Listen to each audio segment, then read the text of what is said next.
Well, welcome to another one of my talks. Before I begin this particular talk, I'd like to say thank you to some of my friends out there that have given me a warm welcome back, because I've been feeling very unwell recently, and I won't go in deeply into it, but I've been touched by the kind thoughts which some of you have sent me. So I'd just like to start this talk by saying thanks very much for sending me your best wishes. They are fully appreciated, especially at the moment where the prognosis of my health is unknown. But regarding this talk, as promised, I'm going to start posting a series of talks on Zen. And in the first video I posted, what I did is I touched briefly on some of the fundamentals of Zen practice, and in particular what brings us to Zen Buddhist practice. Now, having done that, what I'd like to do in this video is concentrate on the issue of faith, because this is just as important as why we come to Zen. Because although it's not possible to know exactly what we have faith in, we can still know it's there. And faith is something that's generally misunderstood, I believe, in Western culture at least, or should I say predominantly in Western culture. But when you think about it, we generally have, even as non-religious people, a lot of faith anyway, because every day when we wake up, we don't have any proof that we're going to be alive at the end of the day, nor do we have any proof that our health will keep going throughout the day, that our legs are going to work, that the people that we meet are going to treat us with kindness and respect, that when we drive to work or college or university, high school, that whilst we're driving on the motorway or the freeway, we don't have any proof that everyone else around us is going to drive sensibly and not like a maniac. So, in essence, I mean, I could go on and on, but the point being is that we have a great deal of faith in what we may encounter throughout the day with regards to people and situations. And really, when we come to Zen, we're just taking this a step further, because as I mentioned at the start of the talk, it may not be possible to know exactly what we have faith in. What is the eternal? What is the Buddha?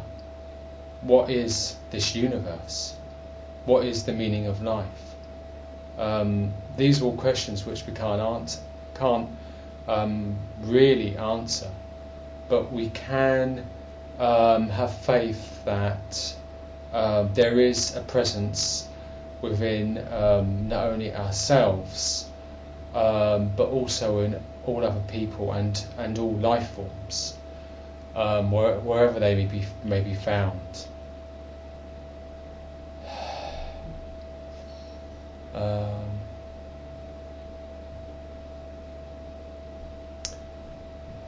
There is a presence within us that brings us to practice. For example,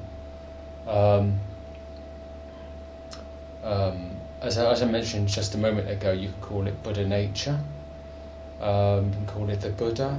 Some people call it the Lord of the House, the Eternal, which is one of my favourites. The unborn, the undying, but nonetheless, no matter what you call it, there is a presence within us. And through doing Zazen or Shikantaza, which is the main form of practice in Zen Buddhism. We can know this presence within ourselves. You know, we can, as it were, through doing regular practice, come to know it very well. Although that said, it's still not possible to say exactly what it is, other than to say what we know it isn't, as indeed the Buddha said. We know, for instance, that it's unborn and undying, and that it doesn't change, and that it almost certainly wasn't created. It may change, but it doesn't die. And for those of you with a scientific background, it might be useful to use the analogy of the Big Bang here, because all those of you that are familiar with such scientific theory would accept that we all come from the Big Bang, and in that sense we're all stardust. We're all part of this essence that came from what's known in science as the singularity, or the Big Bang. So in essence, although the point I'm trying to make is, although we may not know exactly what we have faith in, we can have faith that there is this presence that, if you like, came from the Big Bang or the singularity, that will change in its form, but nonetheless can never die. It is eternal in nature, and this is what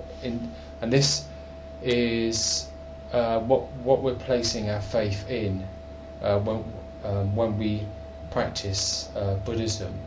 The faith that we do have, or in one sense it goes beyond faith, because it's a certainty that we do have an eternal mystical nature, an eternal reality to us, no matter what happens to our bodies or our minds. We can have faith that there is an eternal presence within us, and this is crucial, and this is something that it's very important to develop. This faith is something that's crucial we develop, or slowly begin to develop as we practice Zen. So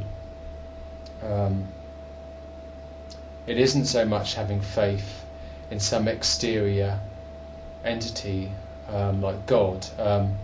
Through doing Zen practice, we can develop faith and certainty that there is a presence within us that goes beyond what we call life and death, an eternal presence, something that we can know and have complete trust and faith in, will always be there for us and all other life forms.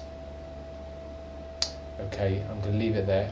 Until next time, take care and